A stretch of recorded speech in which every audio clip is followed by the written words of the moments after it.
The sun beat down mercilessly on the small wagon stop at Clearwater Creek, turning the dusty ground into a furnace that seemed to bake everything it touched. Clara Mitchell pressed a damp handkerchief to her forehead as she stepped down from the stagecoach, her legs shaky after 3 days of bone-jarring travel across the Colorado Territory.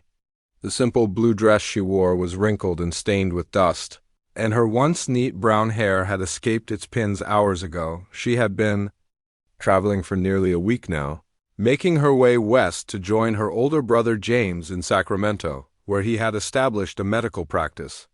The journey had been harder than she expected.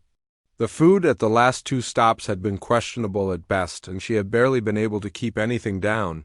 Her water had run low yesterday, and pride had kept her from asking the other passengers to share theirs. The wagon stop was bustling with activity. A family with 3 young children was arguing about their luggage while their baby cried in the heat.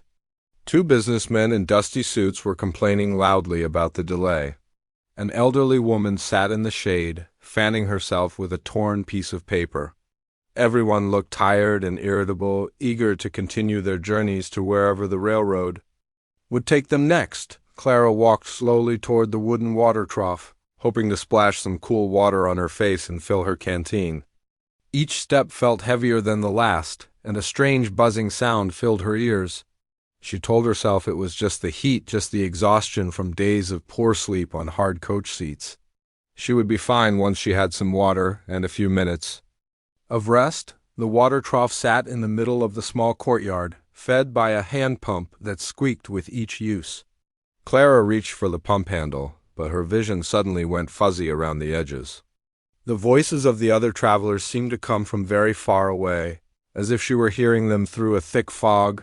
She gripped the edge of the trough, trying to steady herself, but her knees buckled without warning. The last thing she remembered was the rough wooden edge of the trough rushing up to meet her as she collapsed onto the dusty ground dot. When consciousness began to return, Clara became aware of worried voices around her. Someone had placed a folded coat under her head, and she could feel the blessed coolness of a wet cloth on her forehead. Her eyes fluttered open to see concerned faces peering down at her. "She's coming around," said the elderly woman who had been fanning herself earlier. "Poor dear, the heat got to her something fierce." "Should we get the station master?" asked one of the businessmen. "Maybe he knows where to find a doctor." "I don't think there's a doctor for 50 miles, replied the other businessman, shaking his head. "This is barely even a proper town." Clara tried to sit up, but the world spun dangerously. "I'm all right," she whispered, though even she could hear how weak her voice sounded. "Just need a moment." "You don't look all right, miss," said the woman with the crying baby. "You're white as a sheet." That was when a shadow fell across the group, and Clara felt rather than saw someone kneel beside her. The voices of the concerned passengers quieted, and she sensed a change in the atmosphere around her, as if everyone had suddenly become very still. A calloused hand, surprisingly gentle, touched her wrist to check her pulse. The touch was professional, practiced as if this person knew something about medicine. Clara opened her eyes fully and found herself looking up into a weathered face she didn't recognize. The man kneeling beside her was tall even in his crouched position, with steel-gray eyes that seemed to take in everything at once. His face was tanned and lined from years in the sun, and a few days' worth of dark stubble covered his jaw. He wore a black coat that had seen better days, and Clara noticed the way it hung open to reveal a gun belt with a well-worn holster. His hair was dark, with touches of gray at the temples, and something about the way he moved suggested he was used to being in control of any situation. This was not a man who would panic or lose his head in a crisis. "How long since you've had food or water?" he asked Clara, his voice low and steady. "Yesterday morning, I think," she managed to answer. "Maybe some water at noon?" He nodded as if this confirmed what he already suspected. "And before that?" "The food at the last station made me sick," Clara admitted. "I couldn't keep it down." The stranger reached into his coat and pulled out a small leather flask. He unscrewed the cap and held it to Clara's lips. "Small sips," he instructed. "Not too much at once." The water was cool and clean, better than anything Clara had tasted in days. She wanted to gulp it down, but the stranger's firm hand controlled the flask, making sure she drank slowly. Better? He asked after she had taken several small sips. Clara nodded, surprised to find that she actually did feel a bit stronger. The buzzing in her ears had quieted, and the world had stopped spinning quite so violently. The stranger helped her sit up carefully, keeping one hand on her back to steady her. Clara became aware that the other passengers were watching this interaction with a mixture of relief and curiosity. The man's sudden appearance and obvious competence had clearly impressed them, but there was also something in their faces that suggested they found him a bit intimidating. "You need food," he told Clara matter-of-factly. "Real food, not the garbage they serve at these stops, and you need rest?" "I have to get to Sacramento," Clara protested weakly. "My brother is expecting." The stranger's gray eyes studied her face for a long moment, and Clara had the uncomfortable feeling that he was seeing more than she wanted to reveal. There was an intelligence in those eyes, a sharpness that suggested he was used to reading people and situations quickly. "Your brother wouldn't want you to kill yourself getting there?" he said finally. Clara tried to stand on her own, but her legs were still unsteady. The stranger caught her elbow and helped her to her feet, his grip firm but careful. "Thank you," she said, looking up at him. "I don't even know your name." "Wade," he replied simply, offering no last name. Clara waited for him to say more, but he seemed to be a man of few words. Instead, he was looking around the wagon stop with those sharp eyes, and Clara noticed that his gaze lingered on the ridges and hills that surrounded the small settlement. It was almost as if he was looking for something or watching for some kind of danger. "I'm Clara Mitchell," she offered. Wade's attention snapped back to her, and for just a moment something flickered in his expression. Surprise, maybe, or recognition. But it was gone so quickly that Clara wondered if she had imagined it. "Mitchell," he repeated, and there was something in the way he said her name that made Clara think he had heard it before she could ask what he meant. Wade stepped closer and spoke in a voice so low that only she could hear him. "You're coming with me." Clara stared at Wade in confusion, her mind still foggy from the fainting spell. "Excuse me?" she said, taking a small step backward. "I don't understand what you mean." Wade's eyes never left her face, but she could see him listening to something else at the same time. His head was tilted slightly, as if he was picking up sounds that she couldn't hear. The other passengers had begun to drift away, returning to their own concerns now that the excitement was over. "I mean exactly what I said," Wade replied quietly. "You need to come with me, now." Clara shook her head, trying to clear the remaining dizziness. "Sir, I appreciate your help, but I don't even know you. I have a stagecoach to catch, and my brother is waiting for me in Sacramento."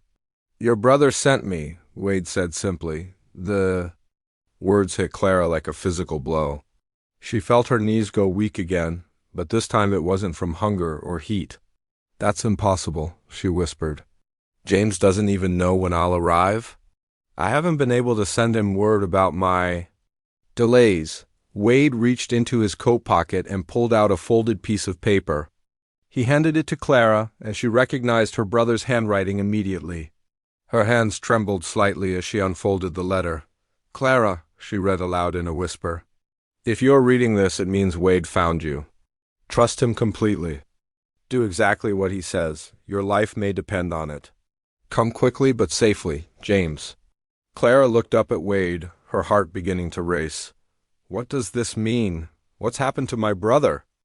"Not here," Wade said, glancing around the wagon stop. "Too many ears. Get your things." "But the stagecoach ... forget the stagecoach." Wade's voice was firm but not harsh. "I have horses. We'll make better time, and we can avoid the main roads." Clara felt a chill run down her spine despite the heat. Avoid the roads? Why would we need to avoid the roads? Wade didn't answer directly. Instead, he was looking toward the hills again, his hand resting casually near his gun. "How much luggage do you have?" "Just a trunk and a small bag," Clara said, her voice barely above a whisper. She was beginning to realize that something was very wrong, something that went far beyond her fainting spell. Good, like traveling. Is better. Wade started walking toward where the stagecoach driver was unloading bags and trunks. Which one is yours?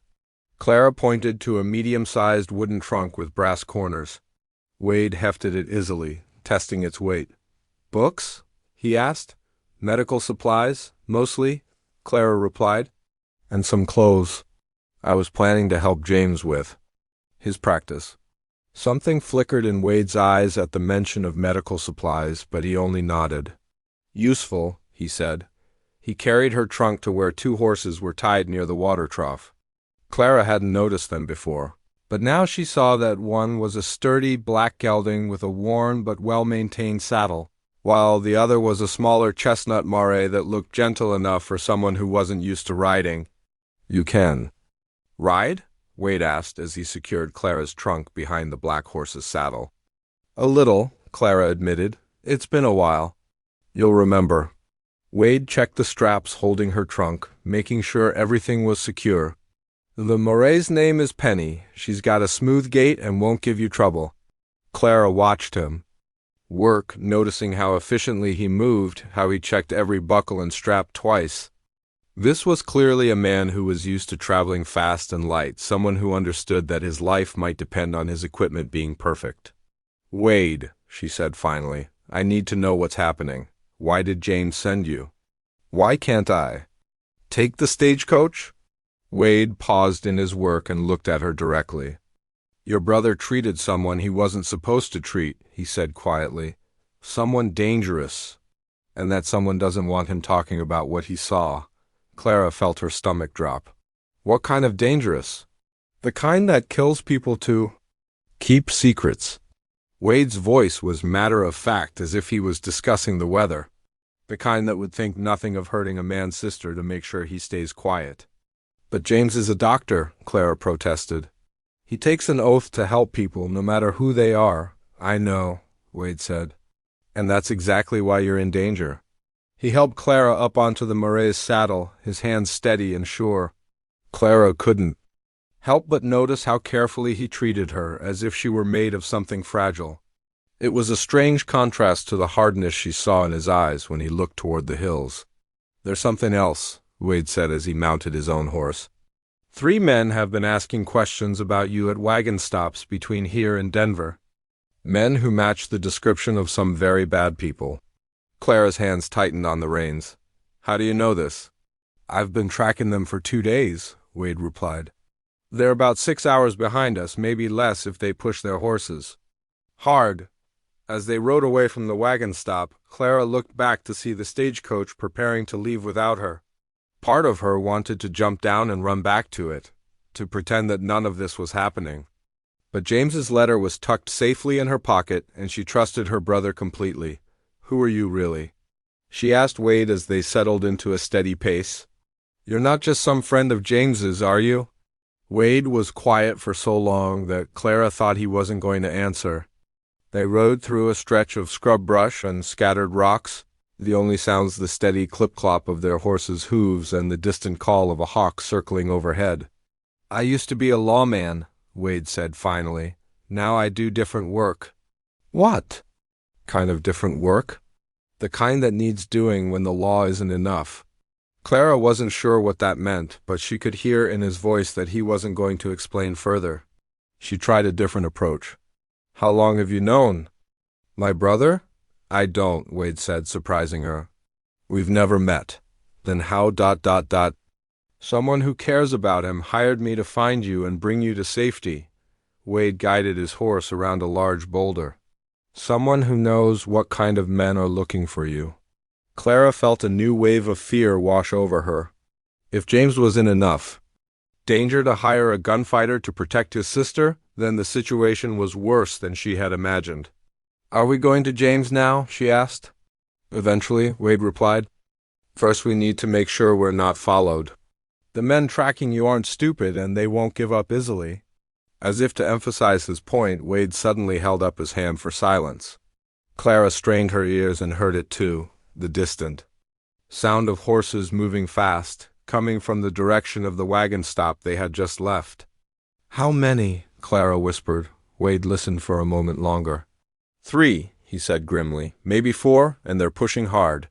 He kicked his horse into a faster pace, and Clara did the same. As they rode, she couldn't help but wonder what her brother had gotten himself into, and whether Wade would be enough to keep them both alive. They rode hard for 3 hours, pushing through rocky terrain and dry creek beds that would make their trail harder to follow. Wade seemed to know exactly where he was going, leading them through paths that Clara would never have noticed on her own. Every few minutes he would stop and listen, his head tilted toward the wind, before nodding and continuing forward. The sun was beginning to set when Wade finally called a halt in a small canyon protected by high rock walls on 3 sides. A thin stream ran through the middle, and there was enough grass for the horses to graze.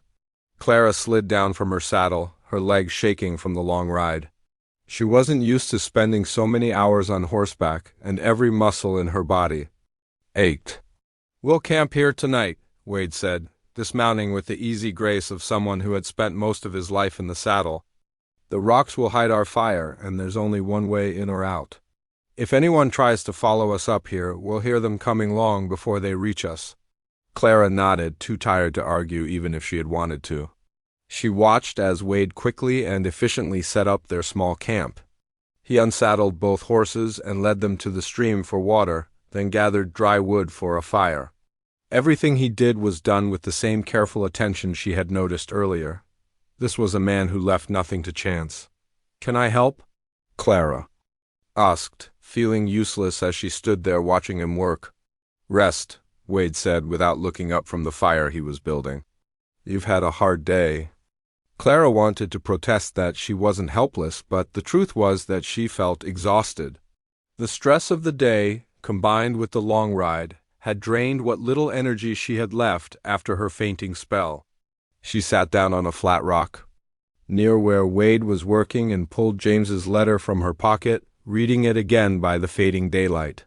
"How long have you been looking for me?" she asked. Wade struck a match and held it to the kindling he had arranged. 4 days, he replied. "Your brother wasn't sure which route you were taking, so I had to check several different stagecoach lines."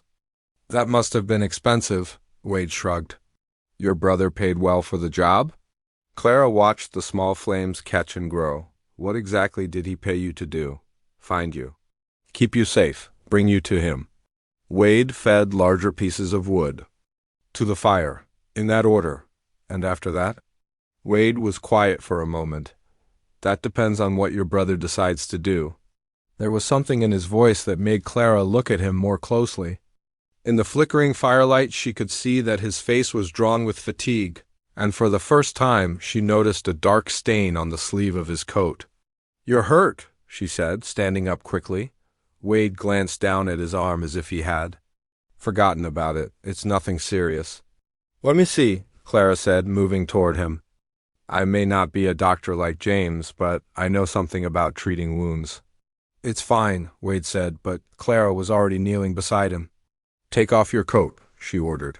Surprised by the authority in her own voice, Wade looked at her for a moment, then slowly shrugged out of his coat. Underneath, he wore a simple white shirt that was stained with blood along his left arm. Clara could see where a bullet had torn through the fabric. "When did this happen?" she asked, carefully rolling up his sleeve. "Yesterday morning," Wade replied. "It's just a graze." Clara examined the wound by firelight. It was indeed just a graze, but it was deeper than Wade was pretending, and it hadn't been properly cleaned. "This could get infected," she said. "Why didn't you take care of it?" "Been busy," Wade said simply. Clara went to her trunk and pulled out a small leather bag filled with medical supplies. She had packed them hoping to be useful to James, but she hadn't expected to need them so soon. She returned to Wade with clean bandages, a bottle of carbolic acid, and a small pair of scissors. "This is going to hurt," she warned. Wade nodded, his jaw set. Clara began cleaning the wound, and she was impressed that he didn't even flinch when she poured the carbolic acid over the torn flesh. She had seen grown men cry from less painful treatments. "You've done this before," Wade observed, watching her work. More than I'd like to remember, Clara replied, focusing on her task. I worked in a field hospital during the troubles with the Apache. I've seen plenty of bullet wounds. Wade's eyebrows rose slightly. That's not the kind of work most young ladies choose to do? Clara smiled grimly as she began wrapping his arm with clean bandages. Most young ladies haven't seen their father shot down in front of them by raiders when they were 16? Wade was quiet for a moment. I'm sorry, he said finally. It was a long time ago, Clara said, though the pain in her voice suggested it still hurt. James and I only had each other after that. He became a doctor and I learned to help him. We promised we'd always look out for each other. Is that why you were traveling to Sacramento? Clara nodded, finishing the bandage. James wrote that. He was doing well, but something in his letters made me think he needed help. I couldn't shake the feeling that he was in some kind of trouble. Wade flexed his arm, testing the tightness of the bandage. Your instincts were right. Tell me what happened, Clara said, sitting back down on her rock. I need to know what James got himself into. Wade stared into the fire for a long moment before speaking. 3 weeks ago, your brother was called out to treat a man who had been shot. The call came in the middle of the night, and James was told to come alone and not to ask questions. Clara felt her heart sink. He went? He went. He's a doctor. He couldn't refuse to help someone who was bleeding to death. Wade poked at the fire with a stick, sending sparks flying up into the darkening sky. What he didn't know was that the wounded man was Ben Garrett, Clara gasped. Even in the East, she had heard of Ben Garrett and his gang. They were wanted for robbing banks and trains across 3 territories, and they had killed more than a dozen people in the process. The gang was hiding out in an old mine about 20 miles from Sacramento, Wade continued. When James got there, he found Garrett with a bullet in his chest, close to death. While James was working on him, he overheard the gang talking about their next job? What kind of job? Wade's voice dropped to barely above a whisper. The Denver and Rio Grande Railroad is moving an army payroll through Sacramento next week. Nearly $50,000 in gold and silver, meant to pay the soldiers. At Fort Collins, Clara's hands went to her mouth. And James heard them planning to rob it? He heard everything. The exact time the train would arrive, how many guards would be on it, even which car the money would be in. Wade's face was grim in the firelight. Garrett lived, and James saved his life. But the gang realized that your brother now knew enough to destroy them. So they threatened him? They did more than threaten. They told him that if he said one word to anyone about what he heard, they would hunt down his sister and make sure she disappeared forever. Wade looked directly at Clara. They described you perfectly, down to the dress you were wearing when you left Denver. Clara felt cold despite the warmth of the fire. They've been watching me? For over a week, Wade confirmed. That's why your brother hired me. He knew he couldn't protect you himself, and he knew the local law wouldn't be enough against men. Like Garrett's gang? But who are you? Clara asked. Really? James must have trusted you completely to hire you for something like this. Wade was quiet for so long that Clara thought he wasn't going to answer. Finally, he reached into his shirt and pulled out a small silver star on a chain around his neck. I used to be a U.S. Marshal, he said quietly. For 15 years I tracked men like Ben Garrett across half the country. I brought in more wanted men than any other marshal in the territory. Used to be? Wade tucked the star back inside his shirt. I turned in my badge 2 years ago. Some things happened that made me realize the law isn't always enough to stop truly evil men. Clara studied his face in the firelight. So now you work outside the law? I work for justice, Wade corrected. Sometimes that's the same thing as the law, sometimes it isn't. And my brother hired you to do what, exactly? Wade met her eyes. To keep you safe while he decides whether to testify against Garrett's gang or to disappear and start over somewhere else. Testify? Clara's voice was sharp. That would be suicide. Men like that don't let witnesses live. Maybe, Wade said. But $50,000 an army. Money could buy them enough guns and ammunition to terrorize this whole territory for years. How many innocent people will die if that robbery succeeds? Clara stared into the fire, understanding finally why. Her brother had been so torn. It was exactly like James to put other people's welfare ahead of his own safety. "There's something else?" Wade said quietly. "Something your brother doesn't know yet." Clara looked up at him, afraid to hear what was coming next. "I've been tracking Garrett's gang for 2 years," Wade said. "Not for the law, but for personal reasons. 2 years ago, they robbed a bank in a little town called Cedar Falls. A young schoolteacher tried to stop them, and they shot her down in the street like a dog." Wade's voice was steady, but Clara could see the pain in his eyes. "She was going to be my wife." Clara stared at Wade in shock, her heart aching for the pain she saw in his eyes. "I'm so sorry," she whispered. "What was her name?" "Rebecca," Wade said quietly, his voice barely audible over the crackling of the fire. "She taught children how to read and write, never hurt anyone in her whole life." Clara wanted to reach out and touch his hand to offer some comfort, but before she could move, Wade suddenly went rigid. His head snapped up, and he held up one finger for complete silence. Clara froze, not even daring to breathe. For several long seconds they sat perfectly still. Then Clara heard it too, the faint sound of horses moving slowly through the rocky terrain below their canyon. The animals were trying to move quietly, but their hooves still scraped against stone. As she could hear the soft jingle of bridles, Wade moved with lightning speed, reaching for his rifle and motioning for Clara to get behind the large boulder near their fire. She grabbed her medical bag and scrambled behind the rock, her heart pounding so loud she was sure the approaching riders would hear it. "How many?" she whispered so quietly she could barely hear herself. Wade held up 3 fingers, then pointed toward the mouth of the canyon.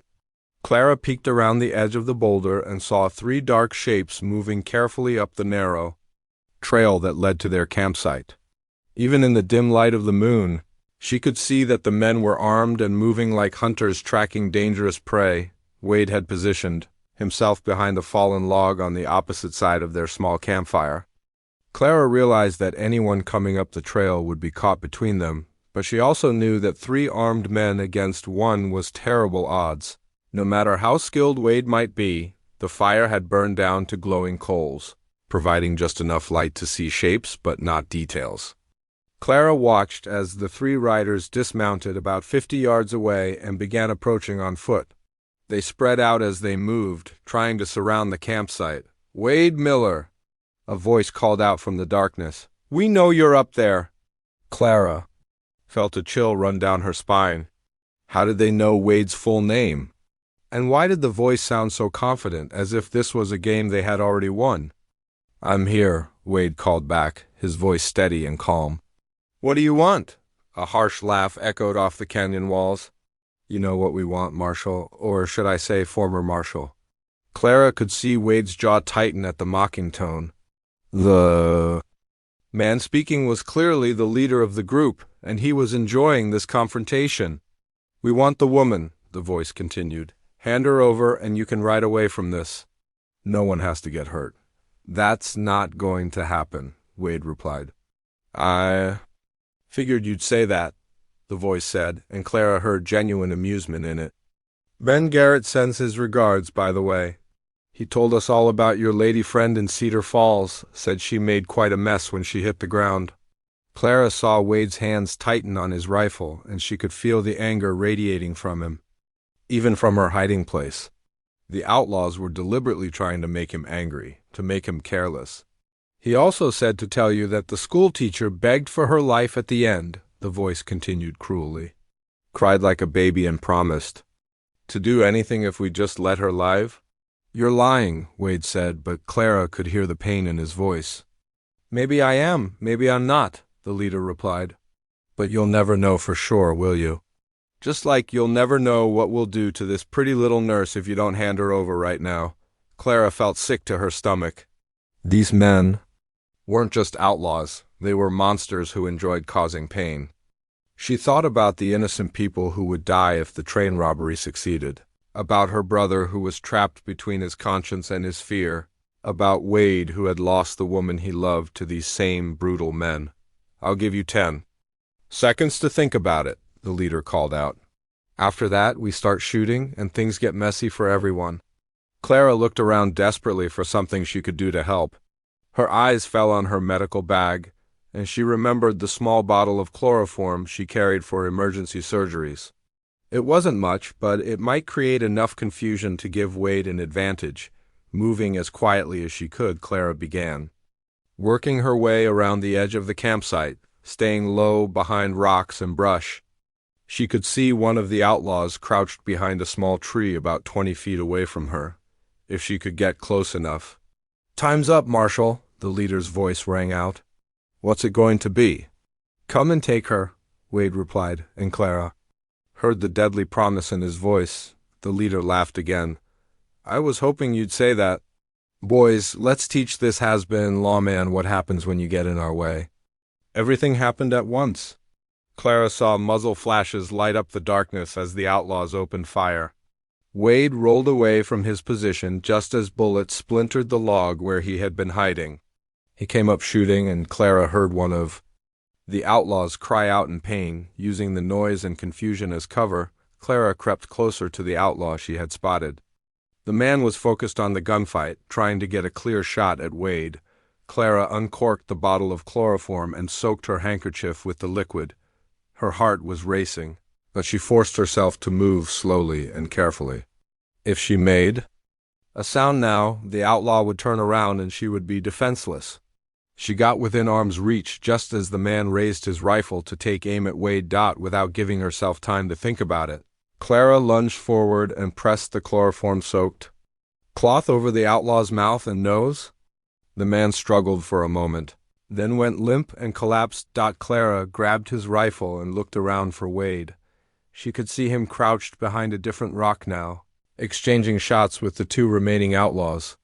One of them was wounded and cursing loudly, but he was still fighting. "Wade!" Clara called out. "I got one of them." "Stay down." Wade shouted back, just as a bullet chipped the rock near Clara's head. The leader's voice cut through the darkness, and now it sounded angry instead of amused. "Kill them both," he yelled. "I'm tired of playing games." Clara saw one of the outlaws moving to flank Wade's position.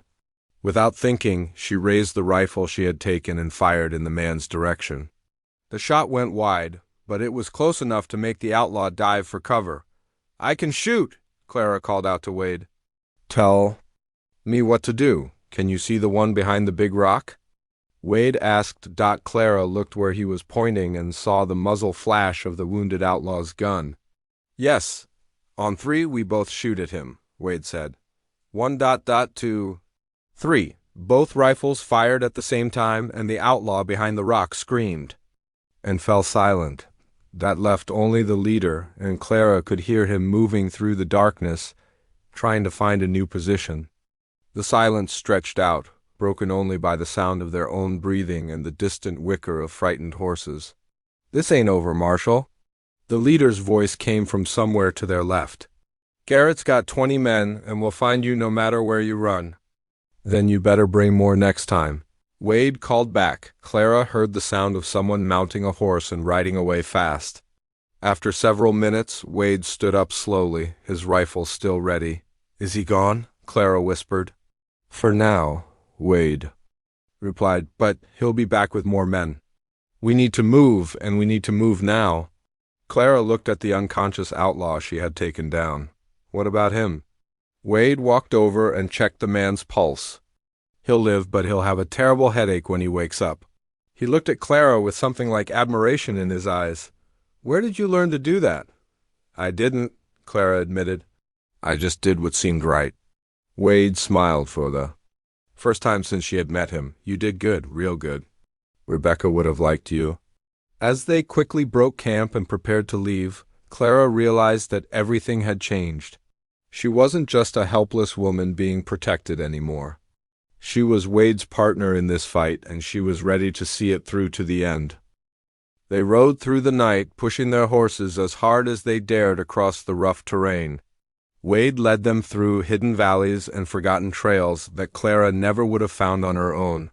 The moon was setting when they finally reached a narrow canyon protected by towering walls of red rock. "There," Wade said, pointing to a small cabin tucked against the far wall of the canyon. "That's where your brother is waiting." Clara felt tears of relief spring to her eyes. After everything they had been through, she was finally going to see James again. The cabin looked peaceful in the pre-dawn light, with smoke rising from its chimney and a small garden growing beside the front door. As they approached, the cabin door opened and a tall, familiar figure stepped out. Clara's heart leaped as she recognized her brother's face, though he looked thinner and more worried than she remembered. "Clara!" James called out, running toward them. "Thank God you're safe." Clara slid down from her horse and ran into her brother's arms. For a moment, all the fear and uncertainty of the past few days melted away. She was with James again, and everything would be all right. "I was so worried," James said, holding her tight. "When I heard that Garrett's men were looking for you, I thought I might never see you again." "I'm fine," Clara said, though she could hear the shakiness in her own voice. "Wade kept me safe, but James, we were attacked last night." "They found us?" James's face went pale. He looked over Clara's shoulder at Wade, who was tending to their horses. "How many?" "3, Wade replied. "We got 2 of them, but their leader got away. He'll be back with more men, probably within the next few hours." James ran his hands through his hair, a gesture Clara remembered from their childhood whenever he was deeply troubled. "I hoped we'd have more time to figure this out." "There's something else," Clara said gently. "Wade told me about the train robbery, about what you overheard." James's shoulders sagged. "I didn't know what else to do." He said quietly, "I couldn't let them kill innocent people, but I couldn't bear the thought of putting you in danger either." "You did the right thing," Clara said firmly. "Both in saving that man's life and in trying to stop the robbery? But what good does it do if we're all dead?" James asked bitterly. Wade finished with the horses and walked over to join them. "Maybe we don't have to run," he said quietly. Both Clara and James stared at him. "What do you mean?" James asked. "I mean, maybe it's time to stop being hunted and start doing the hunting ourselves," Wade replied. "Garrett's men expect us to keep running. They don't expect us to fight back?" Clara felt a spark of excitement at Wade's words. "What are you thinking?" Wade looked between the 2 siblings. "Your brother here is the only person who can identify the exact members of Garrett's gang. The law has been trying to catch these men for years, but they've never had a witness who could put names to faces." "But if James testifies, they'll kill him," Clara protested. "Not if Garrett and his men are already in jail," Wade said with a slight smile. "Or dead." James shook his head. "That's impossible. There are too many of them, and we're just 3 people. Sometimes 3 people with the right plan can do more than 30 people without one," Wade replied. "Besides, we have something they don't expect." "What's that?" Clara asked. Wade looked directly at her. "A nurse who knows how to handle herself in a fight, and a doctor who's willing to risk his life to save innocent people." Clara felt her heart begin to race. "You want to set a trap." "Exactly," Wade said. "Garrett's men think they're hunting us, but we're going to turn the tables. We're going to make them come to us on ground of our choosing at a time of our choosing." James looked skeptical. "How?" Wade walked to his saddlebags and pulled out a piece of paper and a pencil. "You're going to send a message to Garrett," he said. "You're going to tell him that you've decided to make a deal." "What kind of deal?" James asked. "You'll tell him that you're willing to keep quiet about the train robbery in exchange for your sister's safety," Wade explained. "But you want to meet face to face to work out the details." Clara saw where Wade was going with this. "And you'll suggest a meeting place?" "Right here," Wade said, gesturing around the canyon. "This place is perfect for what we need. Only one way in or out, high walls for cover, and we know the terrain better than they do."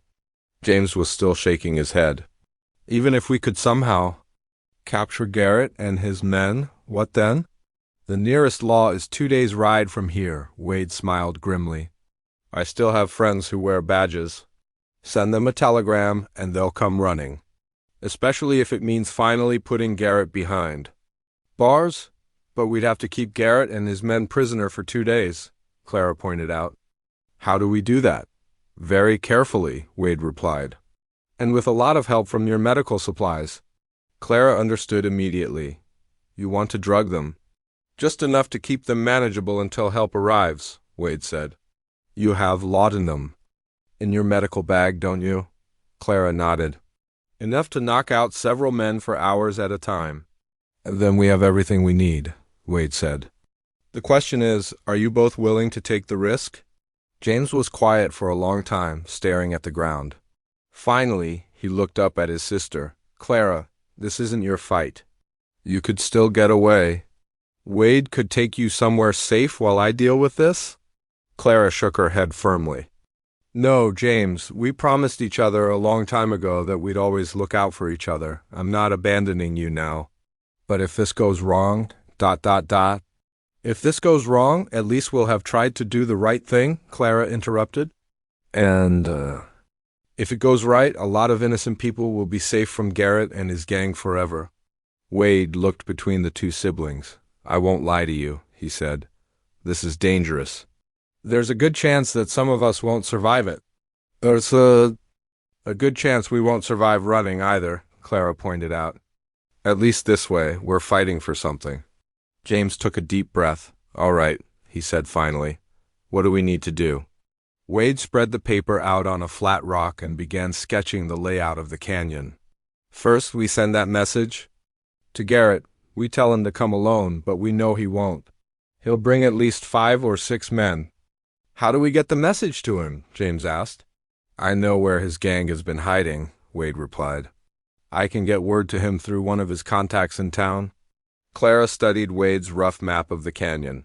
Where do we position ourselves? Wade pointed to several spots along the canyon walls. You and I will be up in the rocks with rifles. James will be down here by the cabin, acting as bait.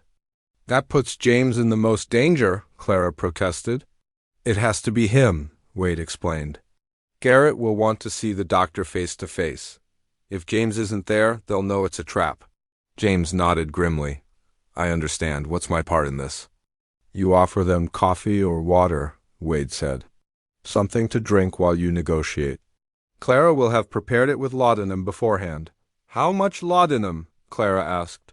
Enough to make them drowsy and slow their reflexes, but not enough to make them suspicious, Wade replied. We don't want them unconscious right away. We need them to think they're still in control until it's too late. Clara felt a mixture of fear and excitement as the plan took shape in her mind. It was risky, but it might actually work. When do we do this? Today, Wade said, the sooner the better. Every hour we wait gives Garrett more time to bring in additional men. As the sun rose higher, they spent the morning preparing for what might be their final battle. Clara carefully measured doses of laudanum into a pot of coffee, making sure the bitter taste would be masked by the strong brew.